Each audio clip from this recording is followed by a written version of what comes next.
بسم اللہ الرحمن الرحیم۔ السلام علیکم، ویلکم ٹو مہم کہانی۔ پلیز ناول کو لائک کر دیجئے، اگر آپ نیو ہیں چینل پہ تو سبسکرائب ضرور کر دیجئے اور اچھے کمنٹ میں اپنی قیمتی رائے ضرور دیا کیجئے۔ چلتے ہیں ناول کی طرف۔ اس ناول کا نام ہے تیرا خمار۔ اس ناول کی رائٹر ہیں حیا خان۔ رات کا آخری پہر تھا جہاں سب نیند کی وادیوں میں گم تھے، وہیں وہ لڑکی اپنے کمرے میں جائے نماز پر بیٹھی اللہ کی عبادت میں مشغول تھی۔ وہ لاڈلی عبادت جس میں اللہ تعالیٰ خود آسمان پر آتے ہیں اور فرماتے ہیں کوئی ہے مانگنے والا میں اسے عطا کروں گا، اور اس لڑکی کا یہ معمول تھا رات کے اس پہر جاگنا اور اپنے پروردگار کی عبادت کرنا۔ وہ جائے نماز پر بیٹھی گڑ گڑا کر اللہ سے اپنے گناہوں کی معافی مانگ رہی تھی۔ یا اللہ مجھے معاف فرما، میں اس گناہ میں پڑ گئی، میں تیرے بندے کی محبت پڑ جاتی ہوں، وہ نامحرم ہے میرے لیے، میں بے بس ہوں لیکن تو بے بس نہیں۔ میرے رب یا تو اسے کر دے یا پھر میرے دل سے اس کی محبت نکال دے۔ میرے پروردگار میں تیری عبادت کرتی ہوں اور تجھی سے مدد مانگتی ہوں، آمین۔ اس نے اپنا چہرہ پر ہاتھ پھیرا، آنسوؤں سے متواتر چہرہ مگر پر نور اور حسین، خوبصورت سنری بڑی بڑی آنکھیں، چھوٹی سی کلی ناک، باریک ہونٹ اور اس پر قہر تھوڑی پر درمیان میں کالا سیاہ تل جو اس کی چمکتی رنگت پر بے حد نمایاں ہوتا تھا، لیکن اس کی نگاہیں اس کے چہرے پر سب سے حسین تھی، سب سے دلکش۔ وہ اپنے خاندان کی سب سے خوبصورت لڑکی تھی، لیکن اس نے 12 سال کی عمر سے خود کو 7 پردوں میں سنبھال کے رکھا تھا، نہ کبھی کسی مرد کی طرف نظریں اٹھاتی اور نہ ہی خاندان کے کسی مرد نے اسے دیکھا، بس اس نے کبیر خان زادہ کو اپنی دعاؤں میں مانگا تھا۔ وہ اس کا بچپن کا منگ تھا۔ 12 سال کی عمر میں اس نے کبیر کو ترکی پڑھائی کے سلسلے میں جاتا دیکھا تھا، بس وہ آخری بار تھا۔ اس کے بعد سے اس نے صرف دعائیں کی تھیں اور اس کی محبت کا خدا کے سوا کوئی گواہ نہ تھا۔ وہ جائے نماز سے اٹھی اور قرآن پاک کی تلاوت کرنے لگی۔ فجر کی اذان ہوئی، نماز پڑھی، پھر اپنے دیگر کاموں میں مشغول ہو گئی۔ سورج کی روشنی سے آسمان روشن ہونے لگا اور خان حویلی میں سب عورتیں کچن کی طرف روانہ ہوئی۔ عبدالغفار خانزادہ جن کے 3 بیٹے اور 1 بیٹی تھی، بڑی بیٹے برہان خانزادہ، پھر ایک بیٹی اسمارہ خانزادہ، دوسرے بیٹے رضوان خانزادہ اور تیسرے بیٹے رحمان خانزادہ۔ برہان خانزادہ کے 2 بیٹے اور 1 بیٹی تھی، بڑا بیٹا کبیر خانزادہ جس کی عمر 26 سال تھی اور چھوٹا بیٹا فردان خانزادہ جس کی عمر 25 سال، اور ان کی چھوٹی بیٹی اسرا خانزادہ جو 17 سال کی تھی، اور رضوان خانزادہ کی بس ایک بیٹی نرمین خانزادہ جس کی عمر 21 سال تھی۔ اس کے بعد اس نے انہیں کوئی اولاد نہ دی اور نہ ماں باپ نے شکوہ کیا، بلکہ وہ اللہ کے شکر گزار تھے کہ اس نے انہیں اتنی نیک بیٹی سے نوازا۔ رحمان خانزادہ کی ایک بیٹی رحمہ خانزادہ جس کی عمر 19 سال تھی اور 2 جڑواں بیٹے جو گھر میں سب سے چھوٹے اور لاڈلے تھے، فاز خانزادہ اور شاز خانزادہ جن کی عمر 16 سال تھی۔ اسمارہ خانزادہ جن کا صرف ایک بیٹا تھا، زرغم خانزادہ جس کی عمر 25 سال تھی جو فردان خانزادہ سے بس 2 مہینے چھوٹا تھا۔ سب مرد حضرات ناشتہ کر کے گاؤں کے کسی کام سے نکل گئے تھے اور فردان خانزادہ بھی ڈیرے پر تھا، لیکن داجان عبدالغفار خانزادہ سربراہی کرسی پر ابھی بیٹھے تھے اور سب جانتے تھے کہ وہ اپنی لاڈلی کے ساتھ ہی ناشتہ کریں گے۔ داجان ہم نے آپ سے کتنی بار کہا ہے ہمارا انتظار مت کیا کریں، آپ ناشتہ کر لیا کریں، پھر کیوں ہمیں روز شرمندہ کرتے ہیں آپ؟ نرمین یہ کہتی داجان کے برابر میں آ بیٹھی، دھیما لہجہ، خوبصورت آواز، بالکل اپنے نام کی طرح نرم و نازک۔ داجان نے نرمین کی خوبصورت دھیمی آواز سنی اور اس کے سر پر ہاتھ رکھا اور ہلکے نیلے رنگ کے شلوار میں سر پر طریقے سے دوپٹہ اوڑھے اس کا پرنور چہرہ دیکھ کر اسحاق ماشاء اللہ کیا، میری جان ہمارے حلق سے نوالا ہی نہیں اترتا جب تک آپ ہمارے پاس آ کر نہ بیٹھ جائیں۔ داج جان نے کہتے منہ میں نوالا ڈالا۔ فاز اور شاز نے آتے ہی ادھم مچا ڈالا، مورے جلدی سے ناشتہ لے آئیں، ہمارے پیٹ کے سارے جانور جاگ چکے ہیں۔ پیچھے سے رائمہ نے آ کر دونوں کا ایک ایک کان موڑا، تم دونوں کو آخر کب بھوک نہیں لگتی؟ رائمہ کے پیچھے سے شاہین خانزادہ نے رائمہ کا کان چھوڑو میرے بیٹوں کو، کہیں ان کو مت ٹوکا کرو۔ شاہین بیگم نے اپنی بیٹی رحمہ کو جھاڑا جو زرد رنگ کے قمیض شلوار میں سر پر سلیقے سے دوپٹہ اوڑھے منہ بسور کر نرمین کے برابر میں بیٹھ گئی تھی۔ مورے میرے اتنے حسین کان ہیں، آپ ان کا اسٹائل چینج کر دیں گی کسی دن؟ موڑ موڑ کر رحمہ اپنے کان پکڑ کر سہلانے لگی۔ سامنے شاذ اور فاض اپنے پیٹ پکڑ کر اس پر ہنسی کرنے لگے۔ رحمہ خانزادہ بھی خوبصورتی میں بے مثال تھی۔ وہ دو چھوٹی چھوٹی مگر خوبصورت کالی گرے آنکھیں جن میں سرما ڈال کر وہ اتنی حسین بنا لیا کرتی، لمبی کھڑی ناک اور بھرے بھرے ہونٹ، وہ بہت خوبصورت تھی اور اسی لیے اللہ نے اس کے جیسا ہی کوئی خوبصورت مرد رکھا ہوگا۔ یہ اس کے خود کے الفاظ سے فطرتی وہ بے باک تھی، سب سے تیز جو برا لگتا کہہ دیتی، لیکن کردار کی اتنی کھری کہ اپنی خوبصورتی پر ناز کے باوجود کبھی کسی حرام تعلق میں نہ پڑی۔ اسمارا خانزادہ جو آج سنڈے کی وجہ سے آرام فرما رہی تھی، سب کو سلام کر کے دادجان سے سر پر شفقت بھرا ہاتھ رکھوا کر اب ناشتے کے لیے رحمہ کے برابر میں آ بیٹھی تھی۔ اسرا خانزادہ بھی خوبصورتی میں اپنی مثال آپ تھی۔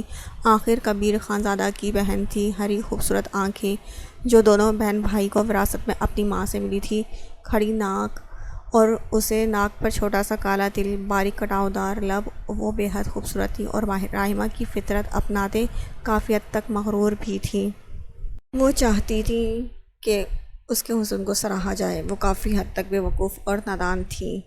اس دنیا کی بھیڑ میں چھپے بھیڑیوں سے ناواقف مورے میرا پراٹھا لے آئیں۔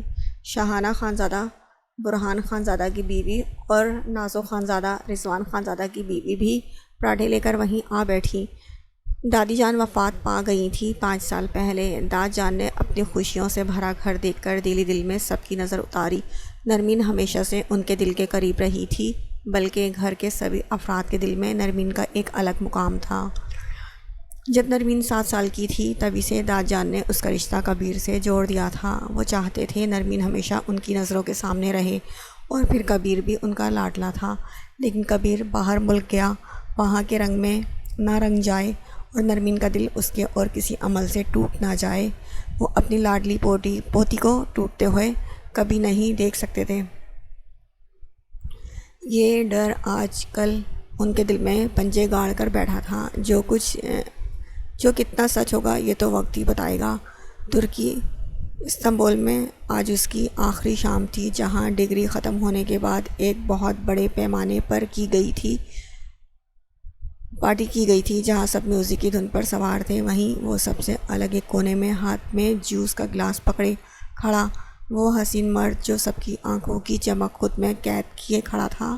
وہ جانتا تھا وہاں کھڑی ہر لڑکی کی چاہ ہے، وہ آخر کیوں نہ ہوتا۔ ہری کائی سی گہری آنکھیں، کھڑی ستوا ناک، ہلکی بیرڈ میں چھپے انابی لب اور ان سب پر قہر ڈھاتا وہ گال پہ چھپا گڑا جو بہت کم اپنی جھلک دکھاتا تھا جب اس کا مالک چاہتا تھا۔ آج کی تھیم کے مطابق وہ بلیک پینٹ کے ساتھ ڈارک بلو کلر کی شرٹ پہنے، سلیوز کوہنی تک فولڈ کیے، بلیک ہی شوز پہنے، ہاتھ میں رولیکس کی برانڈڈ واچ پہنے، ونڈو کے پاس کھڑا جوس پینے میں مصروف تھا کہ اسے اپنے کپ سے اپنے نام کی آواز آئی۔ کبیر خانزادہ، لگتا ہے جس غرور سے آپ یہاں آئے تھے ویسے ہی یہاں سے چلے جائیں گے۔ آپ کو نہیں لگتا کہ آپ کو ایک خوبصورت لڑکی کے ساتھ اپنی اس حسین شام کا اختتام کرنا چاہیے؟ وہ جیسے ہی پلٹا، ایک خوبصورت لیکن تنگ کپڑوں میں کھڑی لڑکی اس سے مخاطب تھی۔ کبیر نے سپاٹ نظروں سے اس کا جائزہ لیا اور ناگواری سے سر جھٹکا اور دوبارہ سابقہ کام میں مشغول ہو گیا۔ اس لڑکی سے اپنی بے عزتی برداشت نہ ہوئی تو اس نے بے ہوشی کا ناٹک کیا اور کبیر کے بازو سے ٹکراتی کہ کبیر جو اس کی خرافات سے واقف تھا، پھرتی سے اس کا ہاتھ پکڑا اور منہ موڑ کر اس کی آنکھوں میں اپنی سرد بڑی آنکھیں گاڑی تو اس لڑکی کو اپنے چاروں طرف وحشتوں کا سما محسوس ہوا۔ ہاتھ میں اٹھتا درد بتا رہا تھا اس حسین مرد کو لڑکی کی یہ حرکت پسند نہیں آئی تھی، لیکن پھر بھی وہ نڈر بنی اس کی آنکھوں میں آنکھیں ڈالی ہوئی تھی۔ آئی لائک اٹ، لگتا ہے خون کافی گرم ہے۔ تم چاہو تو آج کی رات ہم دونوں مل کر آگ لگا سکتے ہیں۔ کبیر کی آنکھوں میں یہ سن کر لالی ابھری اور ہونٹوں پر سرد مسکراہٹ کے ایک جھٹکے میں کبیر نے اسے نیچے پھینکا اور جب بولا تو چہرہ سپاٹ اور آنکھیں وحشت میں ڈوبی تھیں۔ تم جیسی ہزاروں لڑکیوں کی چاہ ہے کبیر خانزادہ، لیکن میری نظر میں ایسی لڑکیوں کی اوقات پتہ ہے کیا ہے؟ نیچے گری ہوئی ایک بیکار شے جسے میں نظر بھر کر دیکھنا بھی نہیں پسند کرتا۔ اپنی قربت پیش کرنا تو بہت دور کی بات ہے۔ کبیر کے اشارے کو سامنے گری لڑکی بخوبی سمجھ گئی تھی۔ اہانت سے اس کا چہرہ سرخ ہوا اور کبیر وہاں سے طنزیہ سائیڈ اسمائل پاس کرتا واک آؤٹ کر گیا۔ فردان بابا، آپ سے گاؤں کے کچھ لوگ بات کرنے آئے ہیں۔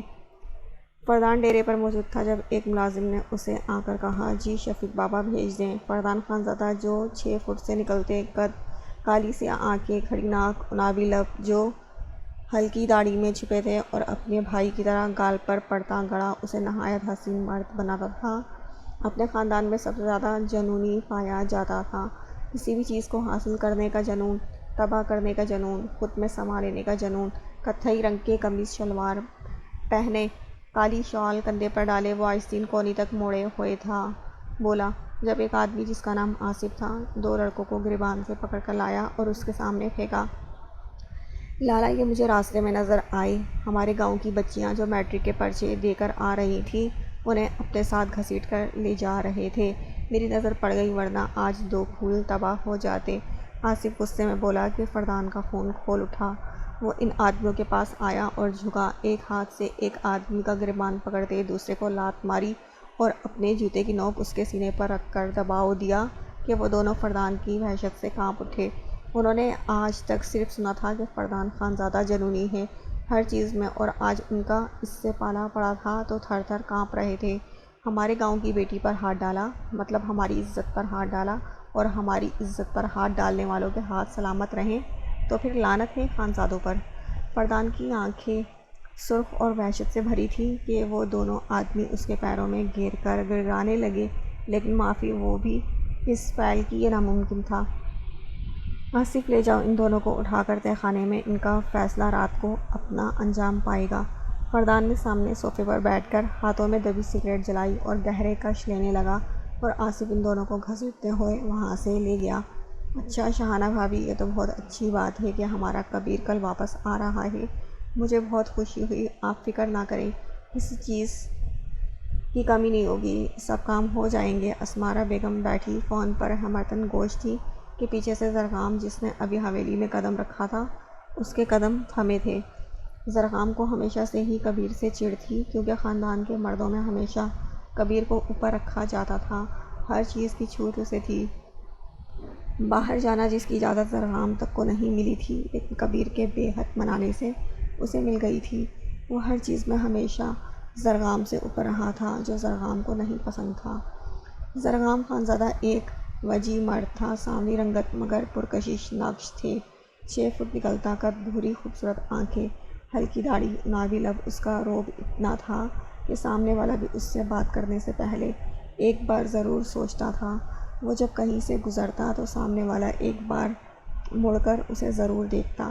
ابھی وہ حویلی آیا ہی تھا کہ اس نے یہ خبر سنی اور اس کا منہ تک کڑوا ہو گیا کہ 11 سال بعد پھر سے کبیر خانزادہ کے طعنے سننے کو ملیں گے۔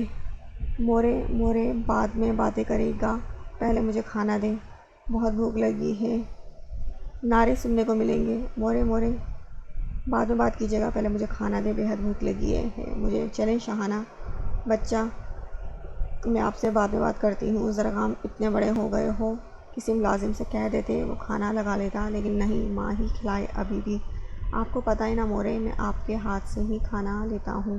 پھر اس بات کا کیا مقصد ہے؟ کل کو شادی ہو جائے گی تو کیا تب بھی ایسا کرو گے؟ زرغام کی آنکھوں میں چھن سے کسی کا سراپا لہرایا اور نوالا منہ تک جاتے جاتے رکا، اپنے خیال کو جھڑک کر سپاٹ نظروں سے اپنی مورے کو دیکھا۔ میں ہمیشہ ایسا ہی رہوں گا زرغام خانزادہ کے لیے خود کو نہیں، زرغام خانزادہ کسی کے لیے خود کو نہیں بدلے گا۔ اسمارا بیگم نے زیادہ اس کو جتایا نہیں تھا۔ ترکی استنبول، آج اس خوبصورت شہر میں اس کی آخری رات تھی۔ بوسفک کراس میں ارم اور اروش کے ساتھ بیٹھا وہ ڈنر کر رہا تھا، بلیک ہائی نیک کے ساتھ بلیک پینٹ اور اس کے امیر لانگ کوٹ پہنے، بال جیل سے سیٹ کیے، بڑی گہری آنکھوں میں وہ شخص سب سے منفرد حسن رکھتا تھا۔ جب ارش بولا، تو کل واپس جا رہا ہے؟ آبویسلی۔ خوشی تو ہو رہی ہوگی، اتنے سال بعد اپنے ملک، اپنے شہر واپس جانا، اپنی ماں باپ سے ملنا۔ کبیر عرش کے سوال پر خاموش رہا اور ایسے نظر انداز کیا جیسے سنا ہی نہ ہو۔ عرش اور ارحم نے ایک دوسرے کو دیکھا اور پھر کبیر کو، کیا ہوا، تو خوش نہیں ہے؟ ارحم نے سوال کیا تو کبیر نے چمچ پلیٹ میں رکھ کر اسے دیکھا، آنکھیں سپاٹ، چہرہ ہر احساس سے عاری، خاموش۔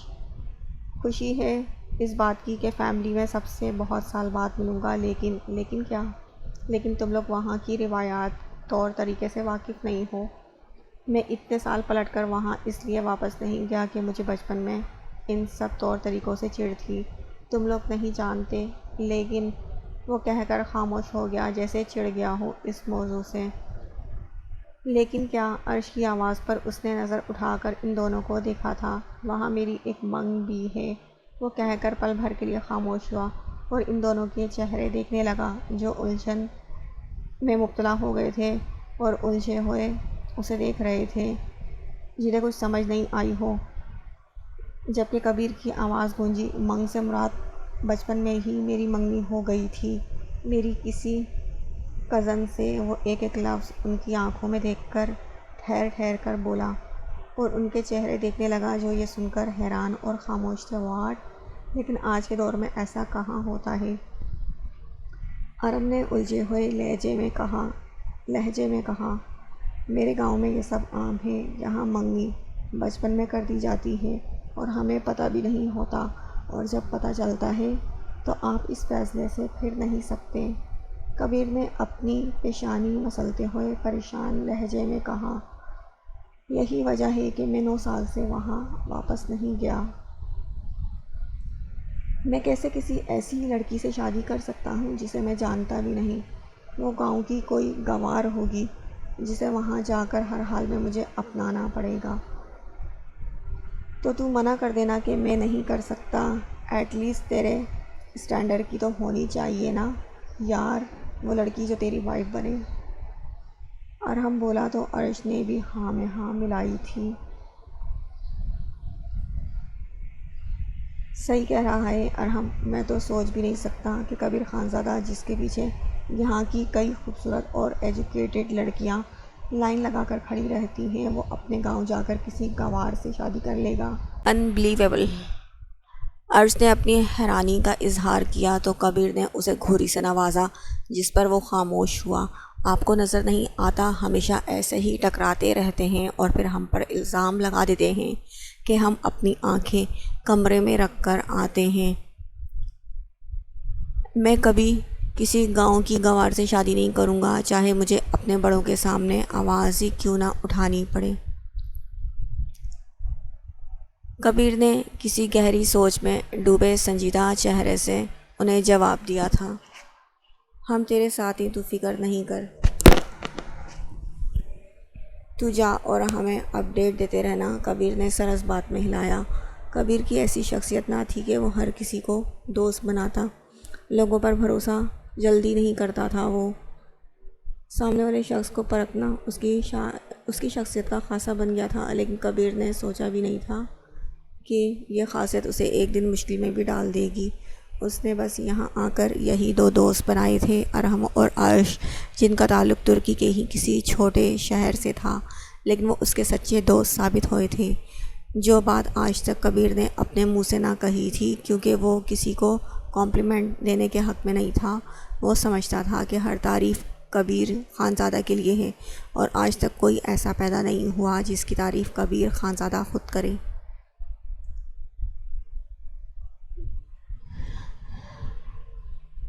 آپ کو نظر نہیں آتا ہمیشہ ایسے ہی ٹکراتے رہتے ہیں اور پھر ہم پر الزام لگا دیتے ہیں، ہم اپنی آنکھیں کمرے میں رکھ کر آتے ہیں۔ راہمہ جو رات گئے پیاس لگنے کی وجہ سے کچن میں پانی لینے جا رہی تھی، کسی پتھر جیسے وجود سے ٹکرائی اور سر مسلنے لگی۔ سامنے جو نظر پڑی تو فردان اپنی پوری وجاہت سے کھڑا اسے ہی خونخوار نظروں سے گھور رہا تھا، جس کے سر سے دوپٹہ غائب تھا۔ اپنی زبان کو لگام دے کر تم اپنے آپ کا خیال رکھو گی تو زیادہ بہتر ہوگا لڑکی، مجھے تمہاری یہ 2 گز کی زبان سخت زہر لگتی ہے، اور سر پر دوپٹہ لو فوراً۔ فردان جو تھکا ہارا ڈیرے سے واپس آ رہا تھا، سامنے اس چلتی پھرتی آفت سے ٹکرا کر فوری اس نے ماتھے پر 3 بل سجائے۔ رحمہ کو اپنی غلطی کا احساس ہوا تو فوراً سر پر دوپٹہ لیا، لیکن اپنی غلطی ماننا اس کی عزت کے خلاف تھا، اسی لیے اپنی زبان کے جوہر دکھاتے جب بولی تو فردان کو آگ لگا گئی۔ ہمیں اپنے آپ کا خیال بہت اچھی طرح رکھنا آتا ہے، آپ اپنی آنکھوں کا، نظروں کا خیال رکھیں تو زیادہ بہتر ہوگا۔ فردان کے تو سر پہ لگی اور تلووں پر بجھی، اس کی آنکھوں کے گوشے سرخ ہو گئے اور غصے سے سفید پٹھانی رنگت سرخ ہو گئی۔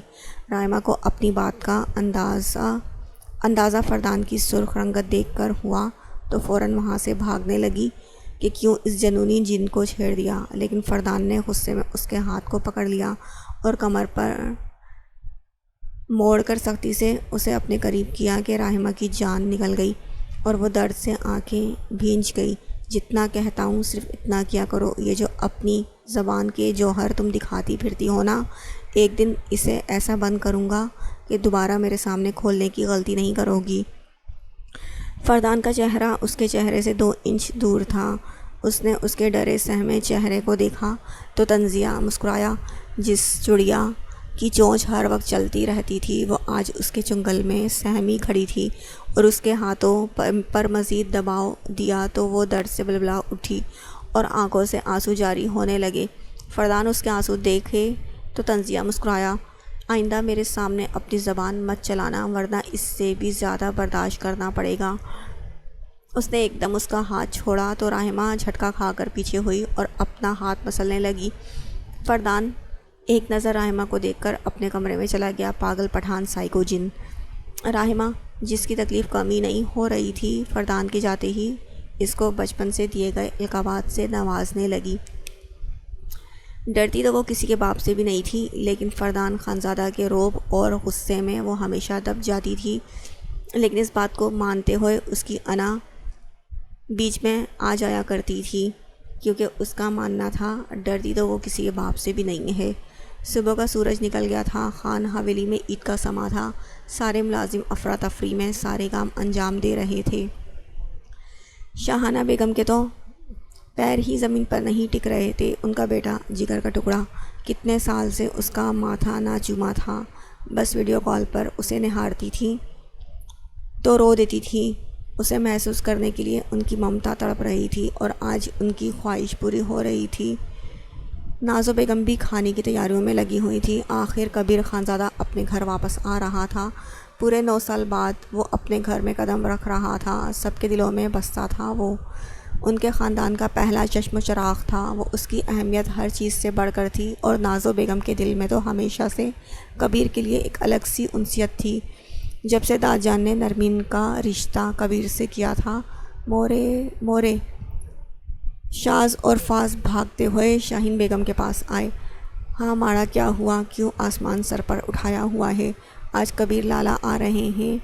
آپ نے ہمارے وہ گفٹ کی لسٹ دے دی تھی نا؟ وہ گفٹ کی لسٹ تھی ماڑا، پورا جواہر، اتنی بڑی لسٹ ہم نے لے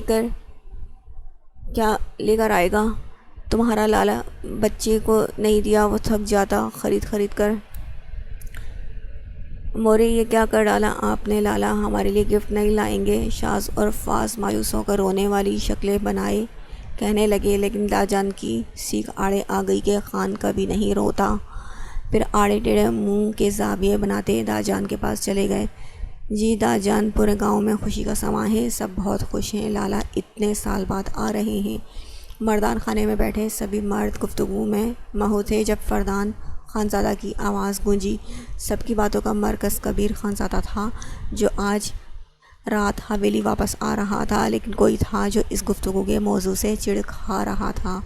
زرغام خانزادہ بظاہر منہ پر جھوٹی مسکراہٹ لیے بیٹھا تھا، لیکن اندر سے اس کا خون کھول رہا تھا۔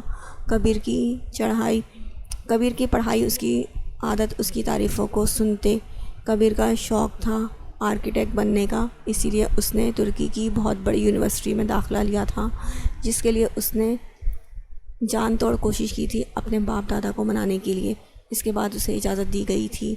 ایسا نہیں تھا کہ خانہ حویلی پڑھائی کے خلاف ہے، لیکن داجی نہیں چاہتے تھے کہ کبیر اس قدر پڑھائی کرے کہ یہاں آ کر تو اسے گاؤں پنچایت اور ان کی جگہ ہی سنبھالنی تھی، اور وہ نہیں چاہتے تھے کبیر کسی پڑھائی میں پڑھ کر ان کے رواج بھولے۔ لیکن کبیر کی ضد کے آگے مجبور ہو کر وہ مان گئے، مگر اس شرط پر کہ وہ جب آئے گا اسے یہی سب کرنا ہے جو اس کے باپ دادا کرتے آ رہے ہیں۔ زرغام خانزادہ نے اپنی بہت کوشش کی کہ وہ بھی ملک سے باہر جا کر اعلیٰ تعلیم حاصل کرے، لیکن اس کی بات کو رد کر دیا گیا، یہ کہہ کر کہ کبیر کی دیکھا دیکھی کوئی نہیں کرے گا اور کسی کو یہ اجازت نہیں ملے گی، جس کی وجہ سے زرغام کو اور نفرت ہونے لگی کبیر سے۔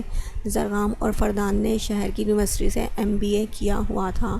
حال ہی میں نرمین نے بھی اسلامک لٹریچر میں ماسٹر کیا تھا۔ رائمہ اور اسرا کی تعلیم ابھی جاری تھی۔ نرمین کی خواہش تھی اسلامک لٹریچر پڑھنے کی۔ دادجان لڑکیوں کو پڑھانے کے حق میں نہ تھے، لیکن فردان نے انہیں بہت سمجھایا کہ آج کے دور میں پڑھائی کتنی ضروری ہے، جس کے چلتے دادجان مان گئے۔ البتہ خوش ابھی بھی نہ تھے۔ خوش تو ہونا ہی تب تھا جب ان کا نیا سردار آ رہا ہے، تو اب تو انہیں ہونا ہی تھا۔ دادجان نے جب کہا تو زرغام خانزادہ کا خون مزید کھولا۔ ان کی جگہ بھی اب کبیر کی ہوگی، لیکن آگے کیا کیا کبیر کا ہوگا یہ تو وقت ہی بتائے گا۔ نرمین صبح سے اپنے کمرے میں بند تھی۔ اس کا دل بہت عجیب ہو رہا تھا، یہ سوچ کے کہ وہ اتنے سالوں بعد آ رہا ہے، کیسا دکھتا ہوگا، اب کیسا سوچتا ہوگا، کیا وہ جانتا ہوگا کہ یہاں کوئی ہے جو رات رات بھر جاگ کر اس کی سلامتی کی دعائیں کرتی ہے۔ اسے سوچے بنا اس کا 11 سال میں ایک دن نہیں گزرا، اور اس سے محبت کیے بنا اس نے ایک لمحہ نہیں گزارا۔ لیکن یہ تو اللہ کے سوا کوئی نہیں جانتا تھا کہ نرمین خانزادہ نے کتنی خاموشی سے، کتنی ٹوٹ کر کبیر خانزادہ سے محبت کی ہے۔ اس کی آنکھیں جھپکی اور آنکھ سے ایک آنسو ٹوٹ کر گرا، اور وہ منہ سے بے اختیار صرف ایک ہی لفظ نکلا، اللہ۔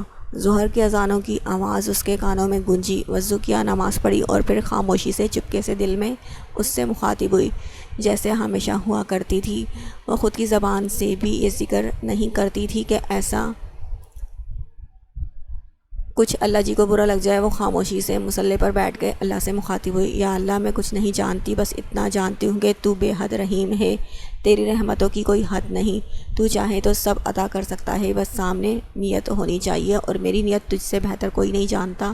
میں نہیں جانتی کہ وہ وہاں جا کر کیسا ہوگا، میں اسے یاد ہوں گی یا نہیں، ہمارا رشتہ یاد ہوگا یا نہیں، وہ باہر سے آ کر اس رشتے کو مانے گا یا جھٹلا دے گا، میں کچھ نہیں جانتی۔ میں بس تجھ سے، تیرے بندے کو مانگتی ہوں کہ اگر اس نے مجھے ٹھکرا دیا تو بے شک میں منہ سے اف نہ کروں گی، لیکن میں زندہ نہ رہ سکوں گی۔ میرے خدا، میری دعاؤں کی لاج رکھنا، میرے اٹھے ہاتھوں کی لاج رکھنا، بے شک تو بڑا مہربان اور نہایت رحم کرنے والا ہے، آمین۔ سفید سوٹ اور سفید دوپٹے کے حالے میں بھیگا چہرہ، بڑی بڑی خاموش سیاہ آنکھیں، کپ کپاتے سرخ لب، اور سفید چہرے میں گھلی رونے کے باعث گلابی سرخیاں۔ وہ کتنی حسین تھی، وہ جانتی ہی کہاں تھی۔ دن رات سر پر تو صرف ایک شخص ہی سوار رہتا، خود کو تو آنکھ بھر کر کبھی دیکھا ہی نہیں تھا کہ اندازہ ہوتا 7 پردوں میں چھپی دنیا میں بھٹکی ہوئی کوئی حور تھی وہ۔ جائے نماز سے اٹھی تو دروازہ کھٹکھٹانے کی آواز پر پلٹی تھی۔